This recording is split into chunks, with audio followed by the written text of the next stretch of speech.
Olá, eu sou Carlos Cabral e esse é o Cyber Morning Call, edição de 14 de abril de 2022. A gente começa tratando do anúncio feito pela Microsoft ontem de que uma operação global que demandou meses de investigação, por fim, resultou na tomada do controle de 65 domínios usados para o crescimento, a comunicação e o controle da botnet Zloader, o que praticamente impede a botnet de funcionar e demanda que os operadores da ameaça comecem tudo de novo se quiserem manter sua operação. A Zloader é uma ameaça antiga, derivada do trojan bancário Zeus, descoberto em 2007 e que com o tempo acabou mudando seu modelo de negócio de uma operação baseada na coleta e no uso de credenciais bancárias para a busca de rentabilidade com base na venda de acessos às redes das vítimas a outros grupos de criminosos. Segundo Amy Hogan Burney, gestora da unidade de crimes digitais da Microsoft, em meio à investigação foi identificado um dos criadores de um componente do Zloader, o qual permitia que a ameaça distribuísse ransomware. Essa pessoa se chama Denis Malikov e ele vive na cidade de Simferopol, na península da Crimeia. E repercutiu ontem a divulgação de uma correção recente para uma vulnerabilidade crítica no Apache Struts, o framework de aplicações web de código aberto para o desenvolvimento de aplicações web baseadas em Java. Catalogada como CVE 2021-31805, a vulnerabilidade que torna possível a execução remota de código já havia sido identificada e um patch para ela foi lançado em dezembro de 2020. No entanto, a atualização foi insuficiente para corrigir o problema e a falha ainda permitiu o ataque contra as novas versões do produto. O problema está corrigido na versão 2.5.30 do Apache Struts e a CISA recomendou a aplicação dos patches em caráter emergencial. Seguindo com o tema das vulnerabilidades, um exploit para uma falha de execução remota de código em produtos da VMware foi publicado recentemente e está sendo usado em ataques neste momento. Trata-se da vulnerabilidade catalogada como CVE 2022-22954, que afeta o VMware Workspace ONE Access, o VMware Identity Manager, o VMware vRealize Automation, o VMware Cloud Foundation e o vRealize Suite Lifecycle Manager. Segundo a fabricante, abre aspas, essa vulnerabilidade crítica deve ser corrigida ou atenuada imediatamente, de acordo com as instruções no boletim VMSA 2021-0011. As ramificações dessa vulnerabilidade são graves, fecha aspas. E a NSA, em conjunto com o FBI, a CISA e o Departamento de Energia dos Estados Unidos, soltaram um alerta ontem sobre possíveis ataques contra equipamentos industriais, sobretudo os do tipo PLC no país.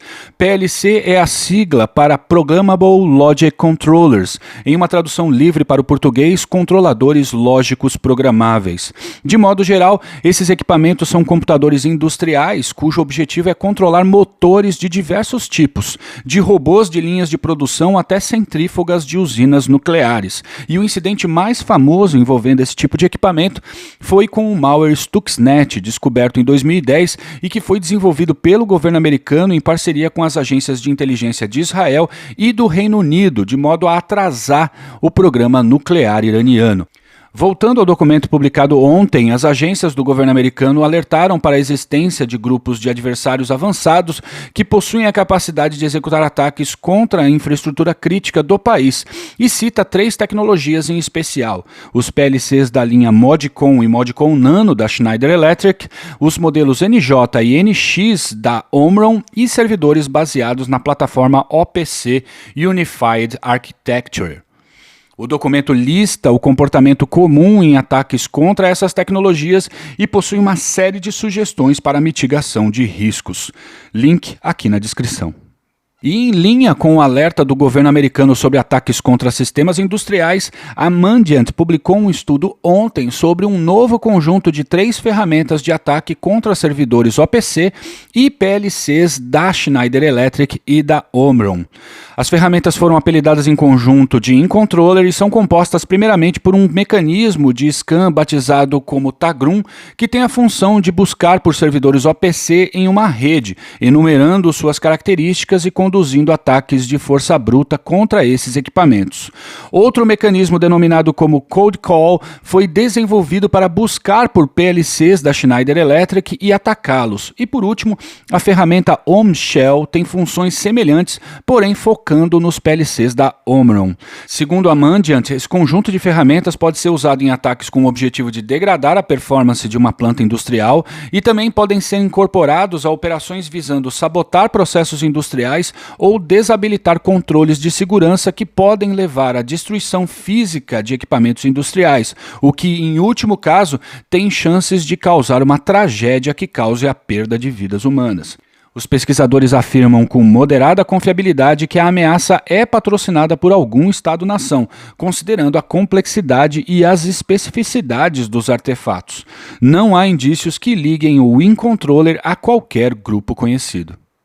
E é isso por hoje, obrigado por ouvirem o Cyber Morning Call e tenham um ótimo feriado. Você ouviu o Cyber Morning Call, o podcast de cibersegurança da Tempest. Nos siga em seu tocador de podcast para ter acesso a um novo episódio a cada dia. E para saber mais sobre a Tempest, nos siga no Instagram, Twitter e LinkedIn ou acesse www.tempest.com.br.